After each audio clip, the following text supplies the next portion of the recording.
Je vous laisse faire pause pour prendre connaissance de l'énoncé d'exercice que je vais corriger maintenant. Dans cet exercice, donc, on part d'une feuille de dimension 12 sur 300, une feuille métallique, et puis on la replie sur les bords.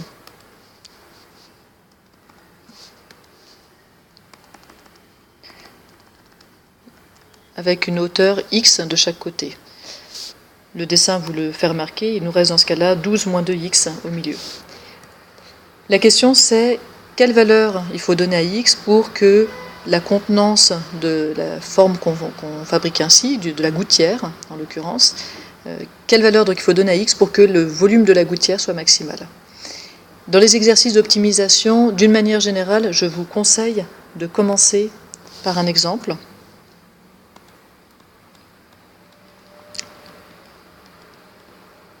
Voire par plusieurs exemples. Et là, par exemple, qu'est-ce qui se passe si mon x vaut 1 ?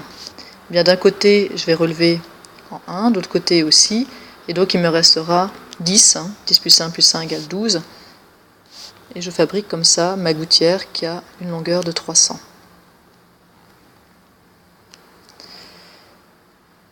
Alors je peux calculer le volume de cette gouttière. Ça va faire 10 fois 1 fois 300, et donc j'ai un volume de 3000 mètres centimètres cubes. Si maintenant je donne une autre valeur à x, je peux donner par exemple 2. Alors j'aurai 8 ici qui me resteront, 8 et 2, 10 et 2, 12, et puis toujours 300 en longueur, et donc mon volume, ce sera 8 fois 2 fois 300, c'est-à-dire 4800 cm3.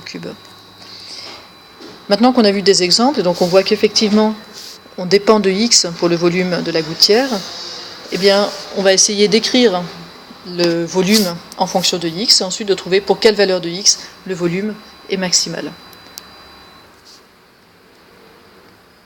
Alors écrivons d'abord le volume de la gouttière. Et là, c'est assez simple. Avec le dessin qui en plus est très explicite, on se rend bien compte que le volume, c'est le produit des trois dimensions, donc 300 en longueur, fois 12 moins 2x en largeur, fois x en hauteur. On peut simplifier un peu cette écriture. Je peux par exemple distribuer le 300 sur la première parenthèse, enfin simplifier, en tout cas développer cette expression. Ça me donne donc 12 fois 300, 3600, moins 600x, le tout fois x, et puis je distribue le x, c'est-à-dire je fais le développement de cette dernière opération, et j'obtiens 3600x moins 600x carré. Ce que je vais réécrire pour être dans le sens d'un trinôme du second degré, je reconnais ici que j'ai une formule du deuxième degré, moins 600x au carré, plus 3600. C'est-à-dire que ici, j'ai ax au carré plus bx plus c, avec a qui vaut moins 600, b qui vaut 0, donc qui vaut 3600, mais j'ai oublié le x, voilà. B qui vaut 3600, donc, et le c qui vaut 0. On peut passer à la deuxième étape, trouver donc le maximum de cette expression.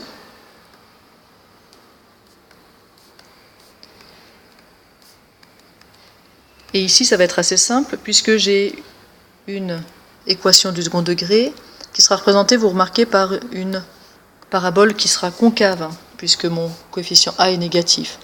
Et donc mon maximum, il va être au sommet, pour peu bien sûr que le sommet soit une valeur acceptable. C'est ce qu'on va vérifier tout de suite.